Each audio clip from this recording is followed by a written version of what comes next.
아, 예레미야서 15장 10절서부터 다시 끝절까지를 한번 다시 읽어보겠습니다. 나 큰일 났습니다, 어머니. 나를 낳아 놓으셨군요.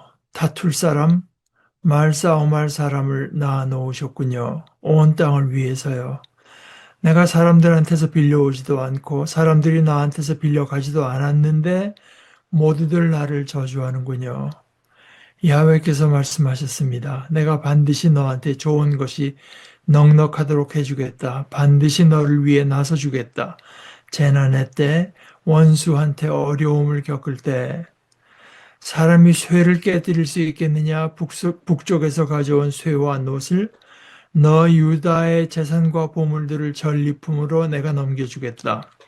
아무런 값도 받지 않고 내가 저지른 모든 죄값으로 너희 전체 영토에서 그렇게 하겠다. 내가 알지 못하는 땅에서 내가 너의 원수들을 섬기도록 만들겠다. 내 분노로 붙은 불길이 너희 위에서 타오를 것이다. 주님은 아십니다, 야훼여. 나를 기억하시고 나를 찾아주십시오.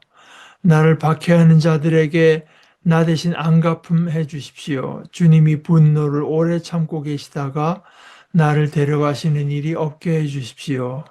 알아주십시오. 내가 주님 때문에 치욕을 겪는 것을. 주님의 말씀들이 눈에 띄어 내가 먹었습니다. 그랬더니 주님의 말씀들이 나한테는 기쁨이 되고 내 마음의 즐거움이 되었습니다. 사람들이 나한테 주님의 이름을 붙여 부르기 때문입니다. 야훼 전능하신 하나님, 나는 노닥거리는 사람들의 모임 가운데 앉아서 즐거워하지 않았습니다. 주님의 손에 붙잡혀 따로 앉아 있었습니다. 노여움을 주님이 나한테 가득 채우셨기 때문입니다. 무슨 까닭으로 나의 아픔이 끊이지 않습니까? 내가 얻어맞은 상처가 낫지 않습니까? 나으려고 하지 않습니까? 주님이 나한테는 여름에 말라버리는 시내처럼 되셨습니다. 그런 물은 신뢰할 수 없습니다. 이러므로 야훼께서 이렇게 말씀하셨습니다. 내가 돌아온다면 내가 너를 다시 나의 앞에 서게 해주겠다. 내가 하찮은 말 대신에 귀한 말을 한다면 너는 나의 입처럼 될 것이다. 그들이 너에게 돌아오더라도 너는 그들에게 돌아가지 마라. 내가 너를 이 백성한테는 요새의 노성벽처럼 만들어주겠다. 그래서 그들이 너와 싸우더라도 너를 이겨내지 못할 것이다. 내가 너와 함께하여 너를 구원해주고 너를 건져내 줄 것이기 때문이다. 야훼의 말씀입니다. 내가 너를 나쁜 사람들의 손에서 건져내주고 폭력배들의 손아귀에서 벗어나게 해주겠다. 사실 오늘 말씀 같은 것들은 이제 특별히 그 교회에서 자라나고 어, 이제 많은 설교나 간증을 들은 들은 사람들이 좀 자세히 볼 필요가 있는 아, 말씀이라고 생각합니다. 그 어떤 20세기의 참, 그, 아주 유명했던 신학자 하나가 해석, 글이나 이제 말을 해석하는 데 대해서 말을 하면서, 특별히 그 신약학자니까 이제 성경 해석에 대해서 말을 한 거죠. 어, 발췌하지 말라 그랬어요. 발췌하지 말고 연관성 있게 이해하라는 것이었는데, 어, 왜냐하면은 발췌가 익숙해지면 내가 가진 내 기존의 생각을 재확인하는 것밖에 안 됩니다. 그러니까 하다가 그렇지, 아멘, 아멘, 아멘 한데 그 아멘 사이사이에 내가 믿고 생각하던 것을 교정하는 부분들은 이제 많이 놓치게 되죠. 그러면은 성경이 말씀하는 것 내가 믿는 것이 이제 괴리가 생기게 되고 달라지게 됩니다. 그러면서도 본인은 이것이 이제 성경의 내용인 줄로 이제 착각을 하고 그렇게 되죠. 그런데 이제 오늘 말씀 같은 거 예를 들어서 이제 지난주 이게 윗부분 다분히 지난주에 나눈 데지만 제가 말씀드렸다시피 이 부분은 좀 우리가 자세히 다시 볼 필요가 있을 것 같아서요. 10절에 나 큰일 났습니다. 어머니 나를 낳아 놓으셨군요. 이게 참 기막힌 말 아닙니까? 그러니까 미국에 있을 때 우리 이제 저랑 같이 신앙생활하던 어떤 여자 자매님이 한 분이 그런 재밌는 거를 어디서 많이 듣고 오시는데 그 미국 이제 생일 축하 노래 해피 버스데이 할 때도 요즘에 한국말 가사가 뭐 생일 축하합니다 한 대신에 왜 태어났니? 왜 태어났니? 그런다고 하더니 아 믿음의 사람인데 믿음의 사람인데 나를 낳아 놓으셨다. 나라는 존재가 다툴 사람, 말싸움할 사람. 여기 이제 사람이라고 하는 게 남자입니다. 자기가 남자니까요. 이쉬 창세기에 이제 남자에서 나왔은즉 여자라고 하리라. 근데 그거는 히브리 말을 어떻게 적절히 번역하기가 참 어려워서 그렇게 번역한 건데 이쉬에서 났으니 이쉬아라고 하리라. 이제 그렇게 돼 있습니다. 창세기에는. 그러니까 왜냐하면은 이쉬는 남성형이고 그 말의 여성형이 이쉬아입니다. 그러니까 이쉬에서 났으니 그것의 여성형인 이쉬아라고 하리라. 이런 뜻 이렇게 된 거예요. 그러니까 이게 이제 창세기 할 때도 제가 말씀드렸던 바지만 이제 루터도 그것을 번역할 때 이제 독일어로 만에서 났으니 독일 말은 프라우 이렇게 하면 그게 어감이 영살지가 않잖아요. 그래서 그 만의 여성형인 독일어에 뭐 이렇게 우물라우트 붙이고 이엔 붙이면 메넨 만에서 났으니 메넨이라고 하리라 이런 식으로 이제 번역했다고 해요. 이게 제가 지금 우리 새 한글 성경은 어떻게 그걸 처리했는지 제가 지금 좀 가물가물한데 그런데 이제 옛날 그 공동 번역에서는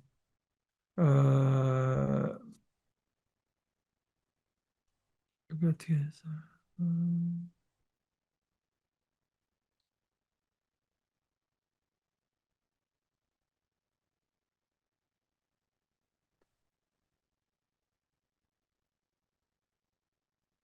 이제 공동 번역에서는 이제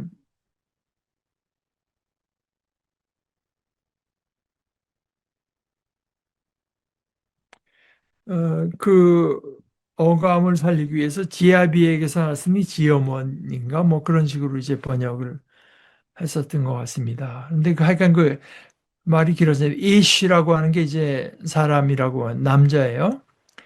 여기 이제 앞에 말은 다툴 사람은 이시 리브라고 하는 법정에서 쟁송하는 걸 말합니다. 이시 리브 쟁송의 사람, 쟁송의 남자. 뭐 그다음에 두 번째 건 이시 마돈 말싸움의 남자, 말싸움의 사람. 다툼의 사람, 말싸움의 사람을 낳아 놓으셨군요. 그러니까 이거를 이제 그 차준희 교수는 그는 예언자가 된 이후 자신에게 적대감을 가진 자들과 만나는 것이 그냥 자신의 일상이 되고 말았다. 자기 신의 어떤 정체성이 거진 그런 사람이 이제 되고 말았다는 거죠. 아, 그러면서 11절에 그런 자신의 그 존재에 대해서 그렇게 느끼는 예레미야에게 하나님께서 내가 반드시 너에게 좋은 것이 넉넉하도록 해주겠다. 그런데 사실 예레미야는 그 뒤에 뭐 우리가 생각하는 그런 좋은 것을 받은 것은 없고 뭐냐 하면은 예레미야가 이렇게 정말 내키지 않게 한 예언이 그대로 들어맞는, 그러니까 하나님께서 좋은 것이 넉넉하게 해주겠다고 한 것을 알고 보면은 내가 예언한 것이 내 하나님의 말이라고 하는 것이 드러나도록 해주겠다. 그대로 되게 해주겠다. 백성들이 재앙을 피하지 못하도록 해주겠다. 뭐 이런 식의 그 12, 13, 14가 다 그거거든요. 북쪽에서 가져온 쇠한 옷을 깨뜨릴 수 있느냐? 유다의 재산과 보물들을 내가 다 다 그 적들에게 뺏기고 너의 전체 영토에서, 그래서 내가 알지도 못하는 땅에서 내가 너의 원수를 섬기도록 만들겠다. 이걸 그렇게 다, 아, 이제 좋은 것이 넉넉하도록 해주겠다고 하는 것은 이제 영어로 말해서 vindicate, 내가 옳다라고 하는 것을 이제 보여주겠다고 하는 그 정도입니다. 이것이 이제 성경에서 말해주는 믿음의 사람의 모습이에요. 그런 말을 들은 뒤에도 예언자는 나를 기억하고 나를 찾아주십시오. 나를 박해하는 자들에게 나 대신 안갚음을 해주십시오. 한데 그 낙함이라고 하는 말도 그것은 법정 용어라고 해요. 안갚음이라기보다는 이제 법적으로 조정받고 어떤 보상, 그래서 그걸 이제 하나님께 구하는 거죠. 그냥 아무 그 나서시는 일이 없이 이 일이 계속 되다가 그냥 분노를 속으로만 참고 계시다가 나를 이 땅에서 내 생명이 끝나는 일이 없게 해주십시오. 내가 지금 치욕을 겪는 것, 나는 진리의 편에 섰기 때문에 이제 치욕을 겪는 건데요. 그러나 어찌됐건 치욕은 치욕이기 때문에, 그러니까 내 말이야말로 하나님의 말이고 저쪽 왕에게 붙어 있는 저런 예언자들이 하는 말이야말로 그게 거짓된 예언이라고 하는 것을 이제 거짓된 예언인데 오히려 이게 거꾸로 돼서 자기가 치욕을 겪고 있는 걸 하나님께서는 알아주십시오. 그러면서 자기가 보니까 주님의 말씀들이 내가 발견하게 돼서 내가 먹었습니다. 이게 그냥 예수님의 말씀대로 하면 그저 눈에 띈 게 아니죠. 예수님의 말씀대로 하면은 생명에 이르는 길은 험하고 그 길이 좁아서 사람들이 찾아내기 어렵다고 하는 건데 그 진리 하나님을 갈구하는 마음이 있었으니까 그 눈에 띄었겠죠. 그래서 먹었습니다. 먹었더니 그게 그 진리가 주는 기쁨, 내 마음의 즐거움이 됐습니다. 사람들이 나한테 주님의 이름을 붙여 부른다고 하는 것이 이제 아까 말씀드린 두 분 다 예레미야 이제 전공자인데 차준희 교수 얘기로는 구약 성경을 다 살펴보면 주의 이름으로 일컬음을 받는다라는 표현이 개인에게 적용된 것은 여기가 유일하다고 해요. 다른 구약 성경에 다 살펴보면 이게 백성에게 이사야서 63장 19절에서는 백성에게 적용됐거나 사무엘 하 6장 2절에는 법궤에 적용됐거나 예레미야나 열왕기상 같은 데서 다른 데서는 성전 혹은 예루살렘 이런 데 이제 그 어, 주님의 이름으로 일컬음을 받는다고 하는 게 나오는데 이 표현이 한 개인과 연결되는 경우는 이것밖에 없다. 그런데 대체적으로서 이 표현은 야훼의 소유, 야훼의 것이라고 하는 뜻을 갖고 있다. 그랬고 박동현 교수도 이제 예레미야 전공자인데 그분의 이름은 그분의 이제 해설은 당신의 이름이 내 위에 불리었나이다. 그러니까 사람들이 나한테 주님의 이름을 붙여 부르기 때문입니다. 이것은 이제 한국말 번역이고 그 원어에 있는 그대로 직역하자면 당신의 이름이 나의 위에 불리었나이다. 이렇게 직역할 수가 있는데 이것은 예레미야 자신이 야훼께 속했다고 하는 것 그리고 그래서 야훼의 다스림을 받는 존재라고 그러니까 이름이 그 위에 있으니까 내가 야훼께 속해서 야훼의 다스림을 받는 존재라고 하는 것을 뜻해서 그렇기 때문에 이것이 이제 그 내 마음 말씀에는 기쁨이 되고 내 마음에 즐거움이 됐다. 근데 그 내적으로는 그런데 그 진리를 내 것으로 삼고 나를 진리의 것으로 삼고 그의 그대로 말하고 행동하고 살다 보니까 그 삶은 너무나 이제 괴로운 오히려 이제 저 그 뒤에 나오는 표현들은 차준희 교수가 찾아낸 바로 말하자면은 예를 들어서 그 뒤에 17절 앞부분에요. 나는 노닥거리는 사람들의 모임 가운데 앉아서 즐거워하지 않고 그러니까 이게 이제 소외되어 있는 거 아니겠습니까?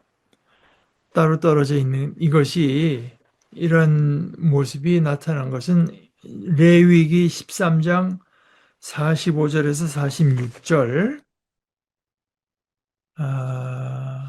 를 보게 되면은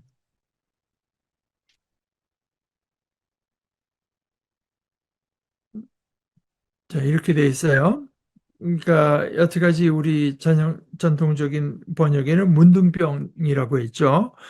근데 사실은 그것이 이제 꼭 그 나병만을 말하는 건 아니고 심한 피부병. 그래서 새한글 성경에서는 심한 피부병이라고 바꿨어요.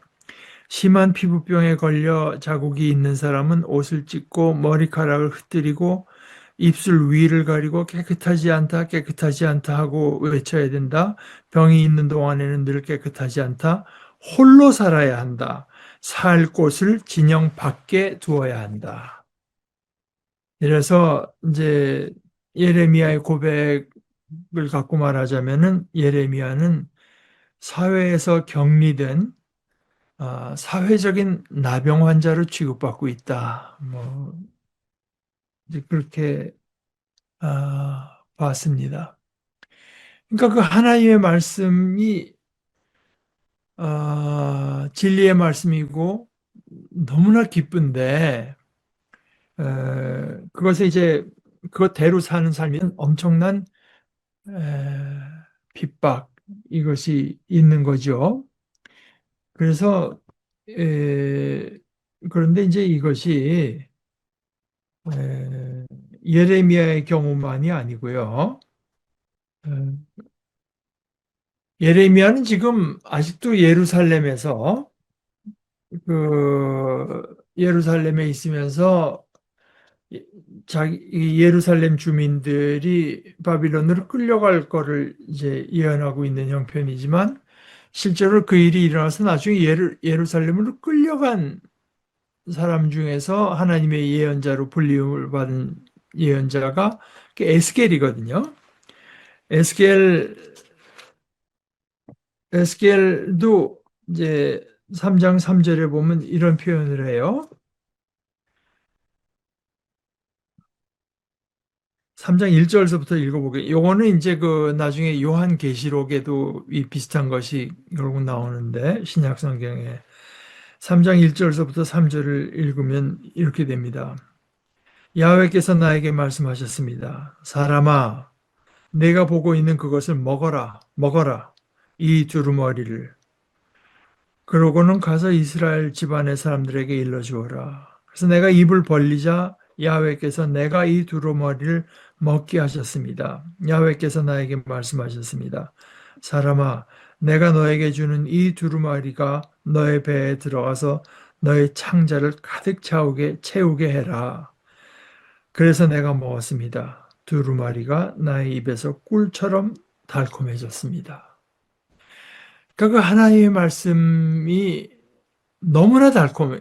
그러니까 여태까지 그 뿌옇고 이게 왜 이래 하던 것들이 너무나 환하게 이제 진리로 정말 이게 그러니까 진리를 보게 되는 그 기쁨, 즐거움에 이제 사로잡히게 만들었다.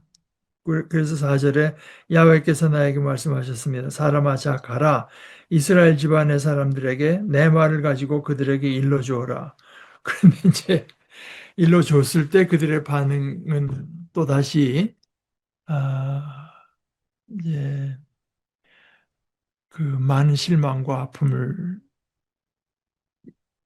예언자에게 주게 되죠. 이런 거.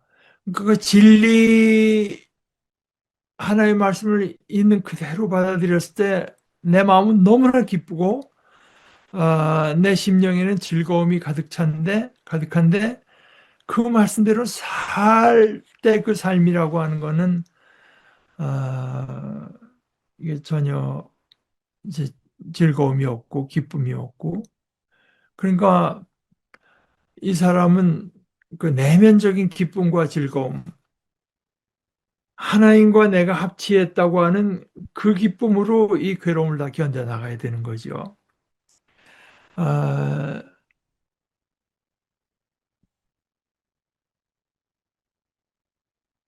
주님의 말씀들이 눈에 띄어 내가 먹었습니다. 그랬더니 주님의 말씀들이 나한테는 기쁨이 되고 내 마음의 즐거움이 되었습니다. 그렇게 그 주님의 말씀을 내 속에 에스겔 말대로 하면 창자에 가득 채울 만큼 이제 먹으니까 나는 주님의 사람, 주님의 소유, 또 주님의 말씀에 다스림을 받는 이제 그런 그 존재가 됐는데 그 결과는 나는 노닥거리는 사람들의 모임 가운데 앉아서 즐거워하지 않았습니다. 그러면서 그 이유가 뭐냐? 나는 따로 주님의 손에 붙잡혀 따로 앉아 있었습니다. 주님의 손에 붙잡혀 따로 앉아 있었습니다. 참 기가 막힌 표현입니다. 그런데 이것이 이제 히브리 말 그대로 번역하자면 미프네이 야드카는 당신의 손입니다. 미프네이는 그 당신 앞에 당신의 그 얼굴로부터 그래서 당신 앞에 그래서 이 영어 번역에는 이렇게 번역했어요. 당신의 손의 무게 밑에서 자신의 하나님의 손이 나를 누르는 이제 손에 붙잡혔다고도 표현했고, 그건 우리말 번역이고, 당신의 손에 이제 밑에서 이것이 사실 예레미야만 고백한 것이 아니고 예레미야 앞에 이사야 있잖아요. 이사야 선지자도 보게 되면은 이사야 8장 11절에 이런 표현을 했어요. 야훼께서 나에게 이렇게 말씀하셨습니다. 그러면서 그 손으로 강하게 붙드셨습니다. 이사야도 하나님의 손에 강하게 이제 붙들리었다고 한 표현을 썼는데 어, 그거는 이제 나에게 어, 그 헤스 헤스카 그러니까 하작이라고 하는 게 이제 꽉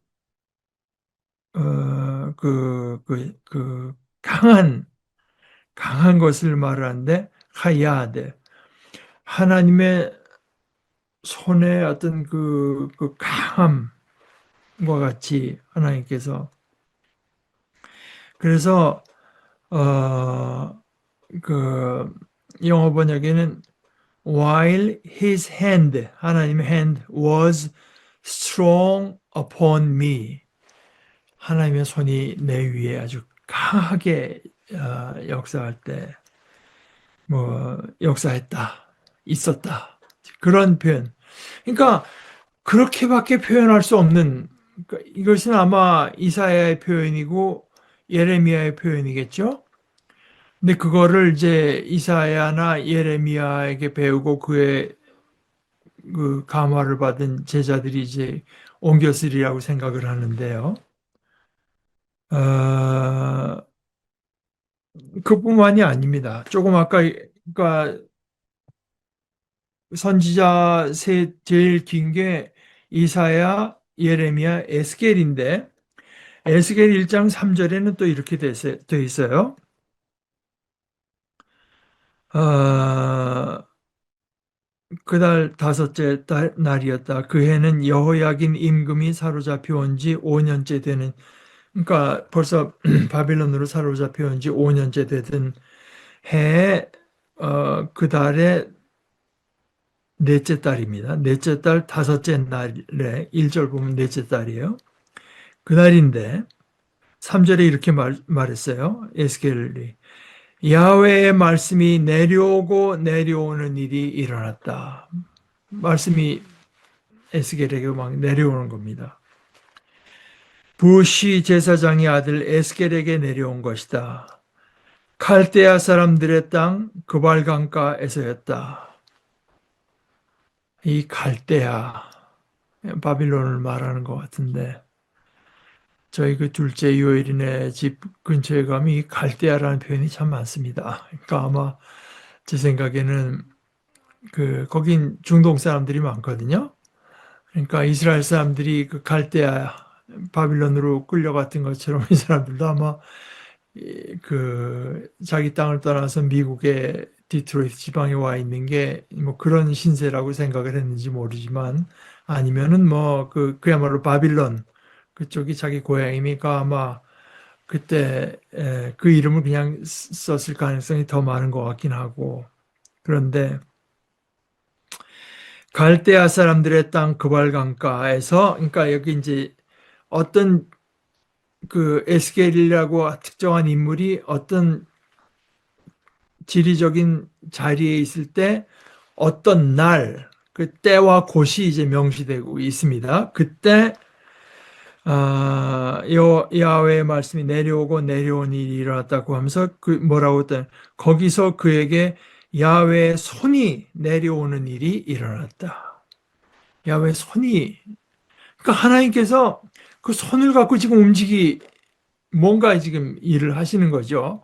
이사야도 그렇고 예레미야도 그렇고 에스겔도 그렇고 심지어 어 지금 아모스 선지자도 비슷한 이제 표현을 합니다. 그러니까 이것이 이제 우리말 번역에는 조금 잘 안 나타나 있는데 아모스서 7장 15절에 그때 이제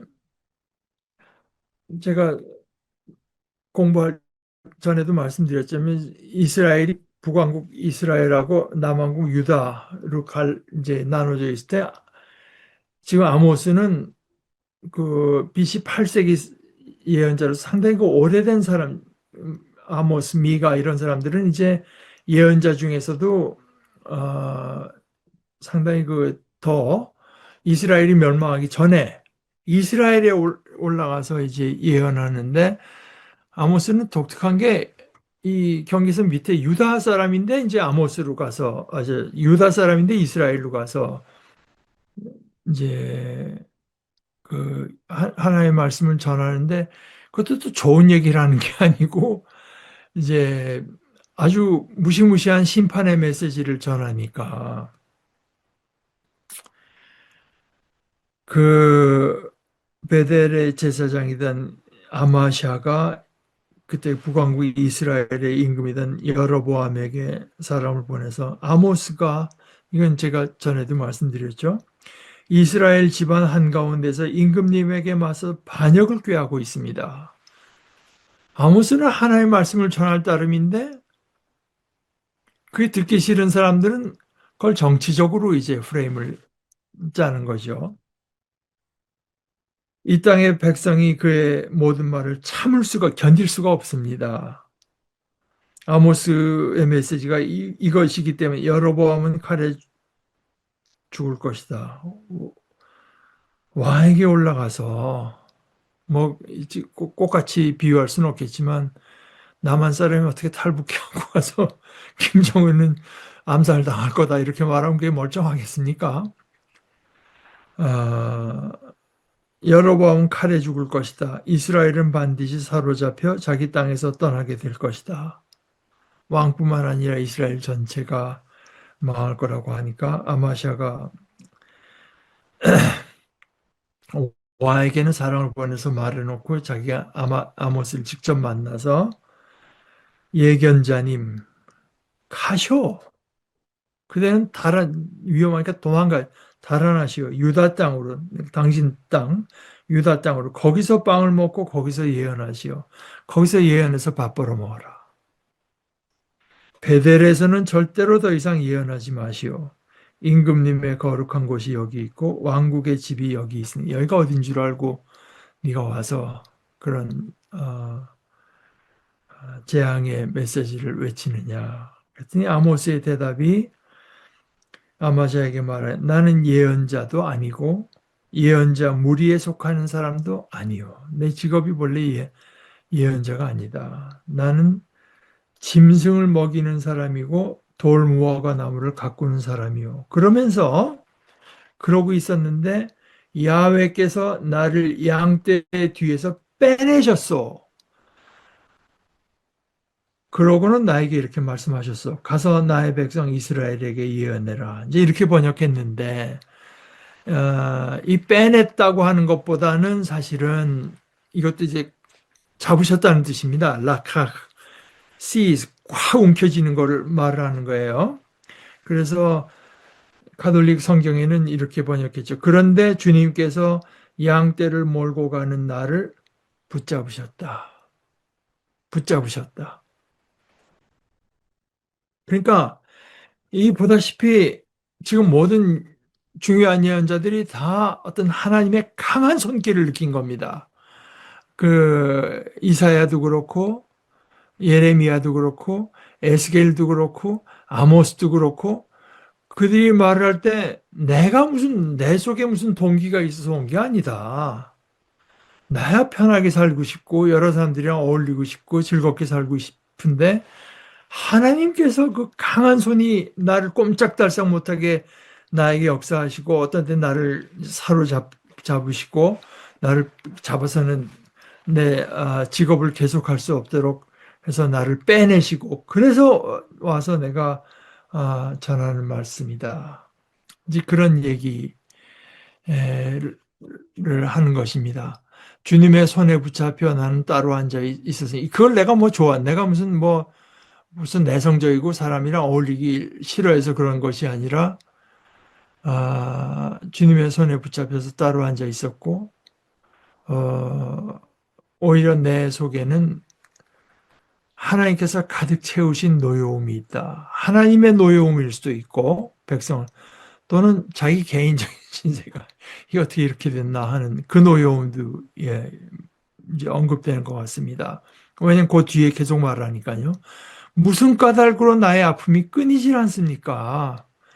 내가 뭐 주님의 말씀을 전하려다가 고통 겪는 거 있을 수 있고 받아들일 수 있지만 그걸 겪고 나서 고생 끝에 낙이 온다고 해서 그 역시 주님의 말씀대로 했더니 뭔가 보람이 있다고 하는 이게 드러나야 되는데 계속 나의 아픔만 끊이지 않고 얻어맞은 상처가 조금 날 하면 다시 얻어맞은 또 얻어맞고 내가 얻어맞은 상처가 낫질 않고 나으려고 하지 않고 그래서 주님이 나한테는 와디 그 여름에는 다 바싹 말라버린 시내처럼 되셔서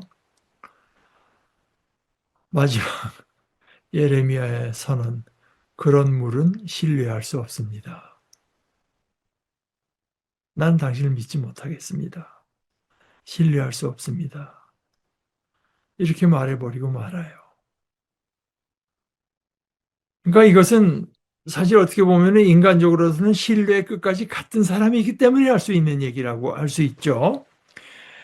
아, 그리고 그냥 그렇지 않은 척 하는 것보다는 오히려 이런 것들이 이제 어, 성경의 모습에서는 더 뛰어난데 이게 이제 김근주 교수가 다른 그 문헌들과 비교해서 이제 한 얘기가 이렇게 돼 있어요.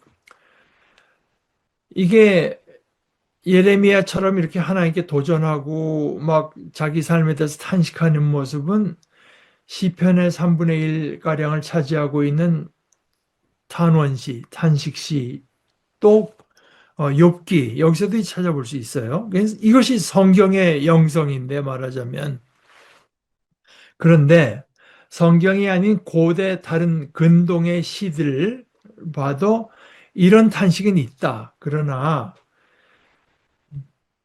나는 내가 이런 고통을 겪을 만큼 잘못한 것이 없다. 말하자면 무죄를 주장하며 신에게 부르짖는 것은 그런 고대 근동의 글에는 없다. 그런 부르짖지는 않는다는 점에서 구약의 탄식시와 욥기 또 예레미야 이것은 특별하다. 오히려 고대 근동, 그러니까 메소포타미아 쪽, 뭐 바빌론, 시리아 이쪽이겠죠. 이런 고대 근동 시들은 자신의 죄를 고백하는 부분이 굉장히 길대요, 사실은요. 자신들의 신을 찬양하는, 그러니까 신은 계속 찬양하고 나는 그냥 그 자기 죄는 계속 아, 이제 늘어놓는 부분이 굉장히 긴데, 그런데 그 까닭이 가만 그 고대 근동의 글들을 보면서 드러난 까닭은 그 신을 신뢰해서라기보다는 이 신이 말하자면 이렇게 말 조폭도 못 갔다고 할까? 그 비위를 맞춰야 되겠다는 거예요. 도리어 변덕스럽고 알 수 없는 신에게 하는 아부와 아첨 때문이다. 그 신이 자신의 뜻을 분명히 드러내서 내가 그것을 이해할 수 있게 된 것이 아니라서 그 신은 뭘 좋아하고 뭘 싫어하는지 잘 모르겠으니 그 신에 대해서 일단 휘황찬란한 찬양을 늘어놓는 것이다. 그리고 그뿐만 아니라 자기가 보면서 자기 자신의 생각나는 죄, 생각나지 않는 죄, 깊은 죄, 얕은 죄, 그리고 게다가 죄 같진 않지만 어떤 찜찜한 내용은 뭐든지 떠오르는 대로 모두 고백한다. 근데 이게 요즘 우리 한국 제가 미처 구하지 미처 다 고백해요. 그런 사람 입장에서 보면은 욥처럼 나는 이렇게까지 고통을 겪을 것이 없다, 잘못한 거. 욥처럼 자신의 의로움을 외치는 신앙인을 이해하기 어려울 것이다. 근데 사실 살펴보면 욥이나 구약의 다른 믿음의 사람들이라고 해서 자기가 전혀 무죄한 사람이라고 말하는 것은 아니다. 그들이 하나님 앞에서 당연히 죄인일 수밖에 없다. 그러나 욥이나 그 시편을 쓴 시인들 또 예레미야는 살아계신 하나님께 자신들의 의로움을 말함과 동시에 참 궁방을 솔직하게 다 털어놓은 겁니다. 동시에 하나님이 하시는 일에 의문을 제기하고 도대체 하나님께서 다신다고 하는 게 어떤 의미인지 살아있는 하나님께 담대하게 묻는다. 그러면서 이제 김근주 교수가 이것이야말로 구약 신앙의 찬란한 측면이다. 구약의 신앙인들은 하나님이 하시는 일이라면 그저 고개를 숙이고 입에 발린 찬양으로 응답하는 이들이 아니었다. 고난이 닥치면 이게 언제나 내 죄 때문이려니 생각하며 한도 끝도 없을 듯한 자신의 죄를 구석에서 끄집어내서 회개하고 또 회개하는 이들이 아니었다. 아, 예레미야의 질문과 도전은 하나님 앞에 선 인간의 자연스럽고도 당연한 모습이다. 우리는 예레미야처럼 큰 고난을 겪지도 않고 하나님과 예레미야처럼 그렇게 깊이 동행하거나 교제하지도 하지도 않는다. 그러나 예레미야만큼은 살아야 그런 질문을 할 수 있는 게 아니라 하나님께 순종하고 그와 동행하는 사람이라면 누구라도 마땅히 질문을 할 수 있다. 오히려 이런 문제 제기는 하나님에 대한 예레미야의 신뢰와 경외를 반영한 결과이다.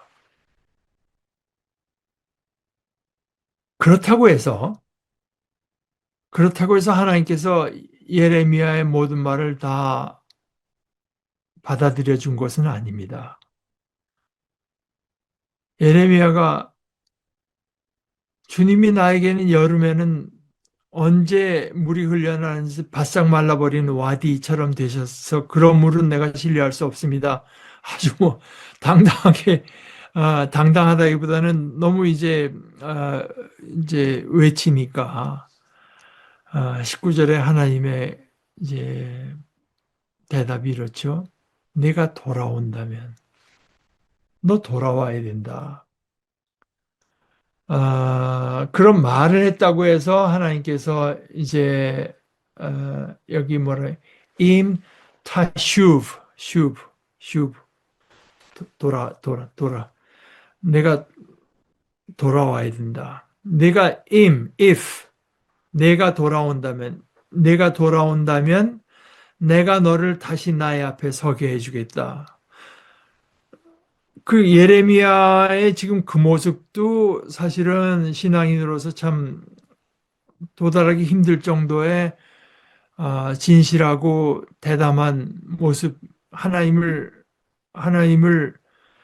신뢰. 그러니까 하나님 외에 뭐 누구한테 가서 이 말을 하겠습니까? 그러니까 그 소설가 박완서 씨가 자기 남편을 잃고 사랑하는 아들이까지 죽었을 그걸 뭐 참척이라고 말을 하더군요. 그런 고통을 겪었을 때 자기가 그걸 따지고 말할 존재가 하나님밖에 없더래. 이걸 갖고 누구한테 말을 하겠습니까? 그러면서 이제 그 내용을 쓴 게 한 말씀만 하소서 그런 걸로 이제 남겼는데 그러니까 하나님과 나와의 관계를 누구한테 가서 얘기하겠어요? 하나님 와서 얘기한다는 그 자체가 하나님을 궁극적인 분으로 물론 믿고 나와서 한 것인데 거기까지는 좋은데 그러나 어, 그것으로 된 것은 아니고 돌이켜야 된다. 내가 너를 다시 나의 앞에 서게 해주겠다. 내가 하찮은 말 대신에 귀한 말. 내가 지금 하는 말은 사실은 어느 정도는 남들보다는 굉장히 깊은 내용이지만 여전히 비상적인 말, 하찮은 말. 내가 해야 될 말은 그보다 더 깊은 귀한 말을 해야 된다. 그래 돌아서야 된다. 내가 하찮은 말 대신에 귀한 말을 한다면 그때 너는 나의 입처럼 될 것이다. 그러니까 이게 이제,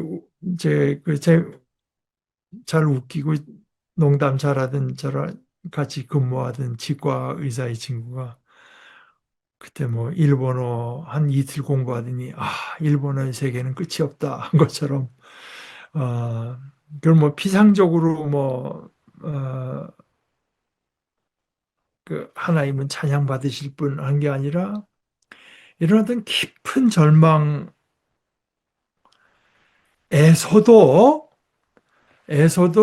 아직도 역시 하나님은 하나님이시라고 하는 이 고백에 어, 도달해야지. 에, 이제 그것이 이제 회개거든요. 내가 돌아온다면 내가 너를 다시 나의 앞에 서게 해주겠고, 내가 하찮은 말 대신에 귀한 말을 한다면 너는 나의 입처럼 될 것이다. 그들은 너에게 돌아오더라도 너는 너 그러다가 잘못하면 그들에게 돌아간다. 그렇다고 해서 네가 그들이 듣고 싶어 하는 말을 해서는 안 된다. 그들이 듣고 싶어 하는 말을 해서는 안 된다. 내가 너를 이 백성한테는 요새 내가 이기게 해주겠다. 그래서 그들이 너와 싸우더라도 너를 이겨내지 못할 것이고 내가 너와 함께해서 너를 구원해주고 이 구원이라고 하는 거는 무슨 목숨 오개 가지고 이런 정도가 아니라 끝내 이제 하나님과 함께하는 그 하나님께서 의롭게 여겨주시는 그런 구원이라고 할 수 있죠. 너를 구원해주고 너를 건전해 줄 것이기 때문이다. 야훼의 말씀입니다. 내가 너를 나쁜 사람들의 손에서 건전해주고 폭력배들의 손아귀에서 벗어나게. 그렇다고 예레미야의 삶이 지금서부터 안전해질 거라고 하는 이야기가 아닙니다. 그건 예레미야의 삶을 보면 다 드러나죠. 하나님께서 약속하신 것은 그게 아니라 아, 아, 하나님께서 예레미야를 인정해 주신다고 하는 것, 그 하나님과의 관계를 지켜주시겠다고 하는 것이고, 이제 이렇게 생각해 볼 때, 빌립보서 같은 데 바울 사도가 이제 뭐, 내게 능력 주시는 자 안에서 내가 모든 것을 할 수 있다. 이런 게 세상의 고통을 다 이겨내고 성공할 수 있다는 뜻이 아니라 그 모든 것 속에서 내가 하나님과 함께하고 하나님이 내 안에 계시고 내가 하나님 안에 있는 이것이 이제 조금도 손상받지 않고 어, 오히려 더 분명해질 거라고 하는 그런 고백으로 이어지게 됩니다. 그러니까 이게 예레미야 아, 이런 모습을 보면서 어, 아까 말씀드린 이제 차준희 교수가 하나 여기서 언급한 것은 어, 이것이 예레미야가 이제 하나님 예언자로 소명을 받았는데 사실 여기서는 내가 돌아온다면 내가 너를 다시 나의 앞에 서게 해주겠고 내가 하찮은 말 대신에 귀한 말을 한다면 너는 나의 입처 이것이 예언자인데요. 그러니까 여기서 이것은 두 번째 소명, 제2의 부르심, 제2의 소명이라고 할 수가 있고 또 다르게 말하면 새로운 차원의 소명을 받는 거라고 할 수 있죠. 그래서 어, 우리가 하나님께 부르심 받을 때 소명이 일회적 한 번에 단번에 끝나는 것이 아니다. 소명은 불길이 계속해서 타오르려면 어, 그, 그 하나님의 종에게는 끊임없는 자기 반성과 회개라고 하는 땔감이 필요하다. 그러니까 자기 계속 반성하고 회개하는 땔감에서 이제 계속 타오를 필요가 있는 이제 그런 것이다. 아, 그러니까 그 이게 예레미야의 고백의 이제 두 번째 고백입니다. 그러니까 그 사실은 예언자 중에 어느 누구도 이런 자신의 그 내면의 고백이 이렇게 깊이 있고 적나라하고 이렇게 기록된 예언서는 이제 없습니다. 그런데 예레미야의 고백을 보게 되면은 하나님께서 하나님을 어, 하나님께 부름받아서 하나님을 믿고 따르고 순종한다는 삶이 어떤 것이며 그 삶에는 어떤 것이 이제 그 삶은 어떤 모습으로 나타나고 어떤 일들이 일어나는가 하는 것들이 아주 실감나게 드러나 있습니다. 그러니까 이런 어떤 자기 반성, 실패, 실패라기보다 하여간 더 비상적인 데서 깊어질 회개의 필요성, 이제 이것이 예수님이 예언자들과 같은 라인에 서 있으면서 그들과 구별되는 이것이죠. 예수님에게는 돌아서야 된다, 회개해야 된다, 비상적인 데 깊은 이런 것이 없죠. 예수님만 없습니다. 예수님만. 그것이 이제 우리 신학 공부한 사람들이 즐겨 쓰는 표현들을 하면은 연속성과 불연속성이라고 해요. 컨티뉴어티하고 디스컨티뉴어티에서 예레미야 아까 예언자들과의 어떤 연속성이 있으면서 단절 차이가 다른 예언자들과 뭐 모세, 뭐 사무엘, 엘리야 모든 이런 이사야, 예레미야, 에스겔, 아모스 이런 선지자들과 예수님은 뚜렷이 구별되는 것이 또 있습니다. 자, 우리 같이 기도하고 마치십시다. 하나님 아버지, 아버지께서는 저희들에게도 강한 손으로 역사하고 계시는데 어, 아버지의 손이 저희들 위에 또한 저희들을 붙들고 계신 것을 저희들은 이런 일들을 당해서야 아, 돌아보게 되고 깨닫게 됩니다. 그러나 또한 우리가 이 말씀을 통해서 믿음의 사람들의 고백을 통해서도 우리에게는 어떻게 하나님께서 강한 손으로 역사하고 계신지를 찾아낼 수 있게 하시고 깨달을 수 있게 하시고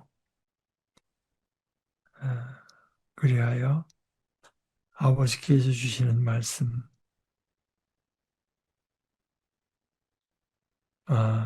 그 말씀을 주신 아버지의 뜻 안에 저희들이 있는 것을 또 새롭게 깨닫고 아버지께로 돌아서는 복되고 지혜로운 믿음의 자녀들 저희들 다 되게 하여 주시옵소서.